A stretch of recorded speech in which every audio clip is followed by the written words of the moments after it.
Ya sebetulnya aku tuh orang yang kalau udah komit, insya Allah aku sampai titik darah penghabisan, aku akan selalu komit. Karena basically 9 tahun sendiri itu yang aku nantikan adalah seorang imam yang benar-benar bisa membuat aku jauh lebih istiqomah. Karena memang aku udah berhijab ya. Emang aku nggak ada kualifikasi selain dia memang laki-laki yang bisa menjadi imam yang baik. Jadi 9 bulan perkawinan ini, 6 bulan memang aku ngerasain kebahagiaan ya. Kalau namanya ribut rumah tangga ada lah. Tapi memang di 3 bulan terakhir ini aku ngerasain ada yang berbeda dari suami aku. Jadi kalau kita debat, kita argue, dan aku memang bukan tipikal perempuan yang kalau aku merasa tidak nyaman, karena aku tuh kan harus kerja ya. Yeah. Karena kan aku tuh tipikal pekerja dan dari awal aku udah bilang oke, kita dari nol, tapi kita komit ya, harus dari nol kerja berdua, bukan sendirian. Dan di 3 bulan terakhir memang aku alhamdulillah dapat kesempatan kembali di politik. Tentunya aku harus lebih banyak membuka diri untuk berkomunikasi dengan orang lain, which is itu laki dan perempuan. Tapi hal-hal kecil seperti cemburuan, suuzon, kemudian yang aku berat sih suuzon ya. Karena aku tuh kan orang yang kalau kerja tuh nggak setengah-setengah. Jadi kalau aku pengen misalkan ke dapil, ya aku akan koordinasi bener. Ya sebetulnya semuanya persoalan yang kecil banget. Aku argue. Contohnya kayak tanggal 8 ini aku kan pulang dari Hong Kong, aku harus koordinasi dong. Karena kan yang tahu struktur partai pasti aku kan. Jadi aku berhubungan sama ketua DPD dan kebanyakan laki-laki. Itu udah komplain, katanya marwahnya perempuan tuh nggak boleh berhubungan dengan laki-laki langsung, harus lewat suaminya. Dan saya argue karena aku bilang nggak mungkin ada yang paling tahu tentang dapil kecuali kita sendiri. Nah yang kecil-kecil gitu akhirnya berantem. Sebetulnya yang 3 bulan ini yang aku berat sih bukan arguenya, bukan debat verbalnya, tapi kalau tiba-tiba marahnya yang aku nggak bisa predik. Misalkan tiba-tiba kita argue terus tiba-tiba marah, kemudian tuh yang gerakan seperti yang dibilang Bang Hotman, yang meeting itu, yang sakitnya minta ampun, karena dia pesilat kan, dia tahu titik kelemahan orang, tapi nggak meninggalkan bekas.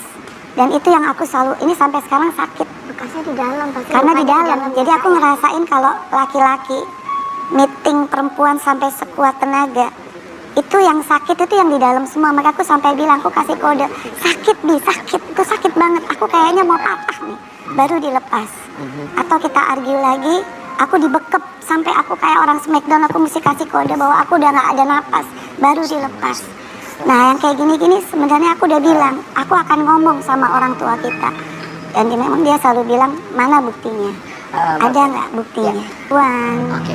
Kemudian ada permintaan yang nggak aku bisa fulfill. Misalnya apa?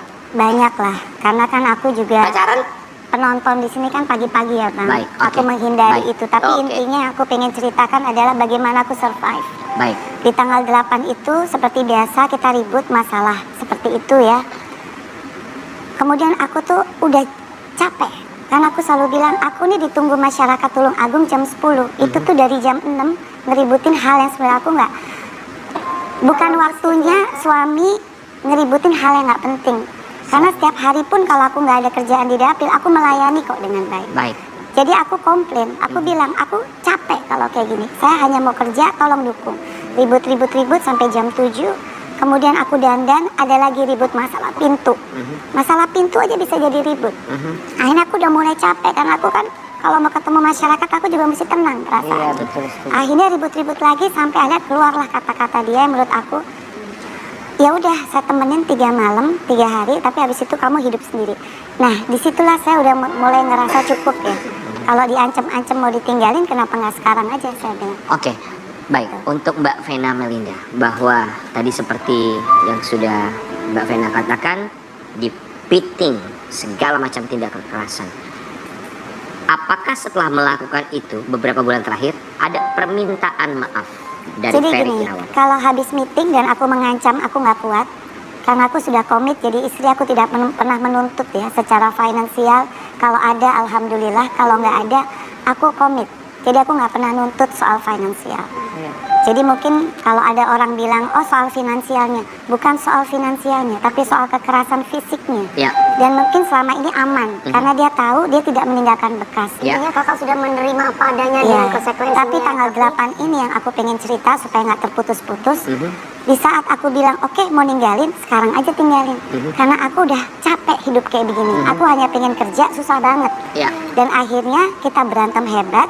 Seperti biasa karena aku melawan, dia angkat badan aku, dia dorong ke tempat tidur, kemudian dia tindih badan saya, makanya saya nggak bisa bergerak kaki bagian bawah. Dia pegang tangan saya begini dan dia tekan itu yang namanya ini tulang hidung saya tuh kalau hitung 1 sampai 10 itu kayak orang sakit dari 1, 2, 3. Semakin lama semakin kencang. Iya, dan Ditekan saya- dengan menggunakan. Jidat. Oke, baik. Dan disitulah aku udah dari yang terang, kan aku natap langit-langit. Dari yang terang sampai gelap, sampai aku bilang, Bi, ini patah hidungku, patah. Nah, karena dia kebiasaan dengar kode dari aku, dia lepasin. Begitu dia lepasin, aku bangun, darah ngocor. Aku juga kaget, dia kaget. Tapi hal pertama yang dia lakukan adalah, dia mau ngelap darah, dia mau menghilangkan barang bukti. Di situ aku dorong, aku bilang, enggak, ini saya mau nelpon ibu saya. Makanya saya ambil handphone, kemudian dia rampas lagi, saya ambil telepon sebelah tempat tidur karena saya mau hubungi operator hotel, saya mau minta pertolongan, diambil lagi, kemudian qadarullohnya itu darah ngocor yang mestinya saya lemes mungkin ya, itu Allah memberikan saya kekuatan, saya bisa loncat kayak kijang, saya bisa lari keluar sambil tolong saya, tolong saya, tolong saya. Tapi hari itu nggak ada yang nolong karena itu hari Minggu, mungkin sebelah-sebelahnya penghuninya pada sarapan, dan di depan hotel itu ada Car Free Day, jadi ada musik senam yang keras banget. Jadi saya tuh bingung, saya pencet liftnya nggak kebuka, ada mbak-mbak janitor di ujung situ. Saya bilang, Mbak, tolong saya, Mbak, tolong panggil polisi. Tapi si Ferry suruh mbaknya menjauh, makanya mbaknya bukan deket sama aku. Mbaknya ngejauh. Nah, karena mbaknya ngejauh, aku cuma bilang, Mbak, tolong Mbak panggil polisi. Tapi yang ada di pikiran aku adalah aku harus ambil HP supaya aku bisa foto. Akhirnya aku loncat lagi ke kamar. Habis itu dia ambil aku, dia dorong lagi ke ujung tembok, ke sudut tembok lah. Di situ aku udah ngerasa ini mati nih aku, karena dia udah lebih beringas kan. Terus aku nggak tahu kenapa aku bisa punya pikiran, aku tatap matanya Ferry. Aku bilang, Bi, jangan bunuh aku. Ingat kamu punya ibu perempuan, kamu punya adik perempuan. Di saat aku ngomong ibu, dia memang matanya berubah, dia seperti tersadar. Makanya aku ambil handphone lagi, aku pencet siapapun yang ngangkat. Dan kebetulan aku pencet video call ketua DPD partai aku. Dan disitulah dia ngeliat aku udah berdarah-darah. Aku cuma bilang, Mas, tolong aku, Mas. Dia pikir aku kecelakaan. Mbak, kecelakaan enggak, hidungku kayaknya patah, tolong aku.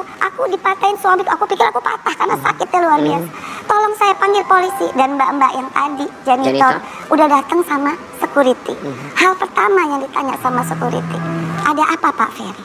Sebetulnya di situ aku nggak mau melapor, tapi aku mau. Apakah dia gentleman? Dia mengakui perbuatan. Apa jawaban Ferry? Dan pada saat ditanya, karena aku di sini, dia di sini. Jadi aku lihat bagaimana dia mempersiapkan diri. Dia atur badannya, body language-nya. Dia atur mukanya innocent. Dia bilang, ini bukan saya nggak tahu apa-apa. Wah, di situ saya bisa menilai suami macam bagaimana yang melihat istrinya sudah berdarah-darah, bukannya menolong malah menghalang-halangi saya meminta pertolongan. Di situ saya udah poin, ini orang nggak jujur. Kemudian datang lagi Kanit dari Kapolres Kediri, tanya lagi, Pak Ferry ini ada apa? Dia masih bilang dengan gaya yang sama, oh bukan saya nggak tahu apa-apa. Poin saya di situ, langsung polisinya nanya sama saya, Bu, ini suami istri, mau damai atau gimana? Enggak, saya mau bikin laporan. Karena di detik itu juga saya tahu dia bukan suami yang baik, dia bukan imam yang baik, dia bukan pemimpin yang saya cari selama 9 tahun saya sendiri. Dia nggak ada hati nurani.